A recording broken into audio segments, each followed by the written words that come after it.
9.2. A vibrant capitalist republic. Learning objectives. By the end of this section, you will be able to explain the process of selling Western land, discuss the causes of the Panic of 1819, identify key American innovators and inventors. By the 1840s, the United States economy bore little resemblance to the import and export economy of colonial days. It was now a market economy, one in which the production of goods and their prices were unregulated by the government. Commercial centers to which job seekers flocked mushroomed. New York City's population skyrocketed. In 1790, it was 33,000. By 1820, it had reached 200,000. And by 1825, it had swelled to 270,000. New opportunities for wealth appeared to be available to anyone. However, the expansion of the American economy made it prone to the boom and bust cycle. Market economies involve fluctuating prices for labor, raw materials, and consumer goods, and depend on credit and financial instruments, any one of which can be the source of an imbalance and an economic downturn in which businesses and farmers default. Wage workers lose their employment and investors lose their assets. This happened for the first time in the United States in 1819, when waves of enthusiastic speculation, expectations of rapidly rising prices in land and commodities gave way to drops in prices. The land office business. In the early 19th century, people poured into the territories west of the long-settled eastern seaboard. Among them were speculators seeking to buy cheap parcels from the federal government in anticipation of a rise in prices. The Ohio Country in the Northwest Territory appeared to offer the best prospects for many in the East, especially New Englanders. The result was Ohio fever, as thousands traveled there to reap the benefits of settling in this newly available territory. The federal government oversaw the orderly transfer of public land to citizens at public auctions. The Land Law of 1796 applied to the territory of Ohio after it had been wrested from native people. Under this law, the United States would sell a minimum parcel of 640 acres for $2 an acre. The Land Law of 1800 further encouraged land sales in the Northwest Territory by reducing the minimum parcel size by half and enabling sales on credit, with the goal of stimulating settlement by ordinary farmers. The government created land offices to handle these sales and established them in the West within easy reach of prospective landowners. They could thus purchase land directly from the government at the price the government had set. Buyers were given low interest rates, with payments that could be spread over 4 years. Surveyors marked off the parcels in straight lines, creating a landscape of checkerboard squares. The future looked bright for those who turned their gaze on the land in the West, surveying, settling, and farming, turning the wilderness into a profitable commodity, gave purchasers a sense of progress. A uniquely American story of settling the land developed. Hardy individuals wielding an axe cleared it, built a log cabin, and turned the frontier into a farm that paved the way for mills and towns. My story. A New Englander heads west. A native of Vermont, Gershom Flagg was one of thousands of New Englanders who caught Ohio fever. In this letter to his brother Azariah Flagg, dated August 3, 1817, he describes the hustle and bustle of the emerging commercial town of Cincinnati. Dear brother, Cincinnati is an incorporated city. It contained in 1815 1,100 buildings of different descriptions, among which are above 20 of stone, 250 of brick, and 800 of wood. The population in 1815 was 6,500. There are about 60 mercantile stores, several of which are wholesale. Here are a great share of mechanics of all kinds. Here is one woolen factory, 4 cotton factories, but not now in operation. A most stupendously large building of stone is likewise erected immediately on the bank of the river for a steam mill. It is 9 stories high at the water's edge and is 87 by 62 feet. It drives 4 pair of stones besides various other machinery as wool carting and so forth. There is also a valuable steam sawmill driving 4 saws, also an inclined wheel-ox sawmill with 2 saws, one glass factory. The town is rapidly increasing in wealth and population. Here is a branch of the United States Bank and 3 other banks and 2 printing offices. The country around is rich. That you may all be prospered in the world is the anxious wish of your affectionate brother, Gershom Flagg. What caught Flagg's attention? From your reading of this letter and study of the engraving below, what impression can you take away of Cincinnati in 1817? The Panic of 1819. The first major economic crisis in the United States after the War of 1812 was due, in large measure, to factors in the larger Atlantic economy. It was made worse, however, by land speculation and poor banking practices at home. British textile mills voraciously consumed American cotton, and the devastation of the Napoleonic Wars made Europe reliant on other American agricultural commodities, such as wheat. This drove up both the price of American agricultural products and the value of the land on which staples such as cotton, wheat, corn, and tobacco were grown. Many Americans were struck with land fever. Farmers strove to expand their acreage, and those who lived in areas where unoccupied land was scarce sought holdings in the West. They needed money to purchase this land, however. Small merchants and factory owners, hoping to take advantage of this boom time, also sought to borrow money to expand their businesses.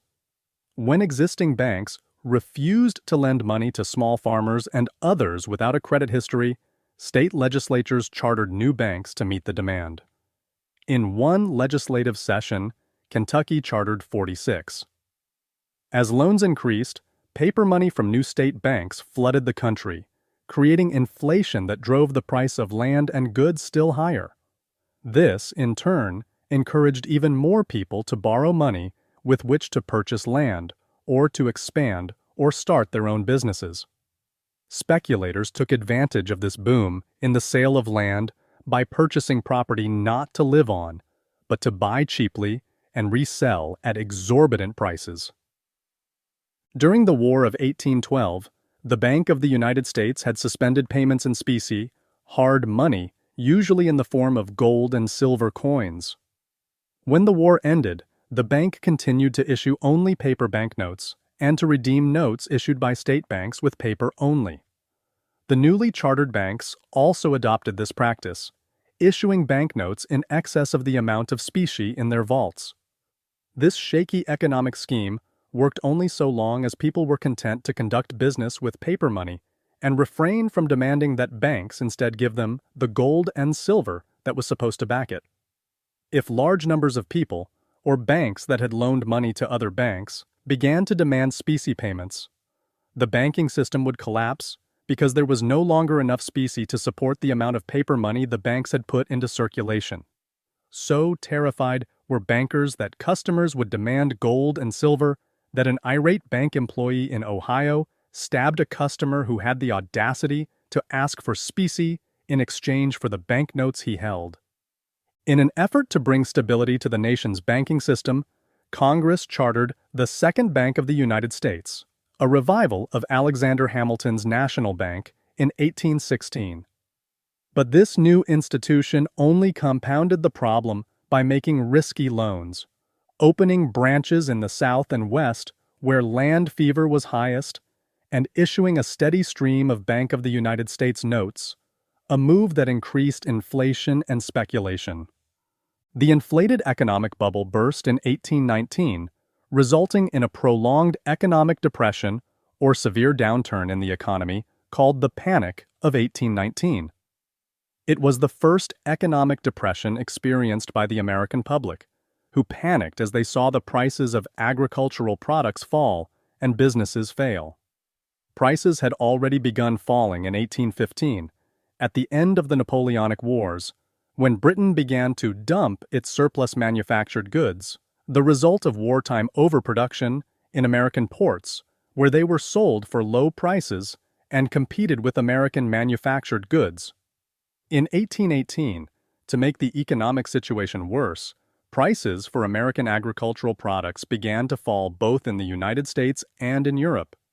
The overproduction of staples, such as wheat and cotton, coincided with the recovery of European agriculture, which reduced demand for American crops. Crop prices tumbled by as much 75%. This dramatic decrease in the value of agricultural goods left farmers unable to pay their debts. As they defaulted on their loans, banks seized their property. However, because the drastic fall in agricultural prices had greatly reduced the value of land, the banks were left with farms they were unable to sell. Land speculators lost the value of their investments. As the countryside suffered, hard-hit farmers ceased to purchase manufactured goods. Factories responded by cutting wages or firing employees. In 1818, the Second Bank of the United States needed specie to pay foreign investors who had loaned money to the United States to enable the country to purchase Louisiana. The bank began to call in the loans it had made and required that state banks pay their debts in gold and silver. State banks that could not collect loan payments from hard-pressed farmers could not, in turn, meet their obligations to the Second Bank of the United States. Severe consequences followed as banks closed their doors and businesses failed.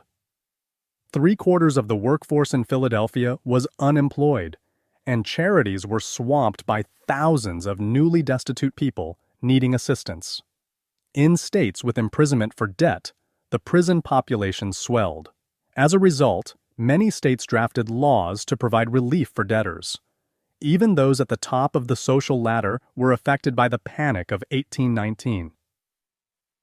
Thomas Jefferson, who had co-signed a loan for a friend, nearly lost Monticello when his acquaintance defaulted, leaving Jefferson responsible for the debt. In an effort to stimulate the economy in the midst of the economic depression, Congress passed several acts modifying land sales. The Land Law of 1820 lowered the price of land to $1.25 per acre and allowed small parcels of 80 acres to be sold. The Relief Act of 1821 allowed Ohioans to return land to the government if they could not afford to keep it. The money they received in return was credited toward their debt. The act also extended the credit period to 8 years. States, too, attempted to aid those faced with economic hard times by passing laws to prevent mortgage foreclosures so buyers could keep their homes.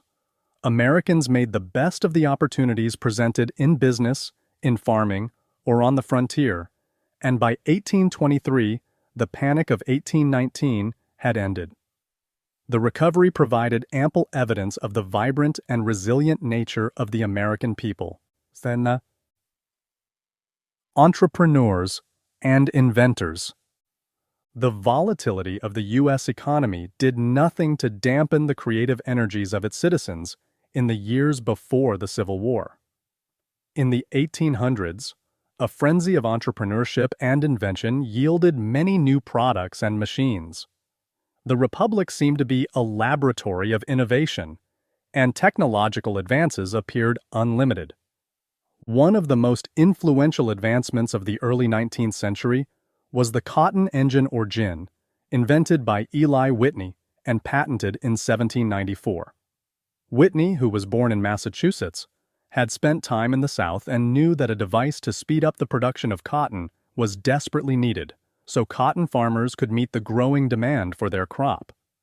He hoped the cotton gin would render slavery obsolete. Whitney's seemingly simple invention cleaned the seeds from the raw cotton far more quickly and efficiently than could enslaved workers by hand. The raw cotton with seeds was placed in the cotton gin, and with the use of a hand crank, the seeds were extracted through a carding device that aligned the cotton fibers in strands for spinning. Whitney also worked on machine tools, devices that cut and shaped metal to make standardized, interchangeable parts for other mechanical devices like clocks and guns. Whitney's machine tools to manufacture parts for muskets enabled guns to be manufactured and repaired by people other than skilled gunsmiths. His creative genius served as a source of inspiration for many other American inventors. Another influential new technology of the early 1800s was the steamship engine, invented by Robert Fulton in 1807. Fulton's first steamship, the Clermont, used paddle wheels to travel the 150 miles from New York City to Albany in a record time of only 32 hours. Soon, a fleet of steamboats was traversing the Hudson River and New York Harbor, later expanding to travel every major American river, including the mighty Mississippi. By the 1830s, there were over 1,000 of these vessels, radically changing water transportation by ending its dependence on the wind. Steamboats could travel faster and more cheaply than sailing vessels or keelboats, which floated downriver and had to be poled or towed upriver on the return voyage. Steamboats also arrived with much greater dependability.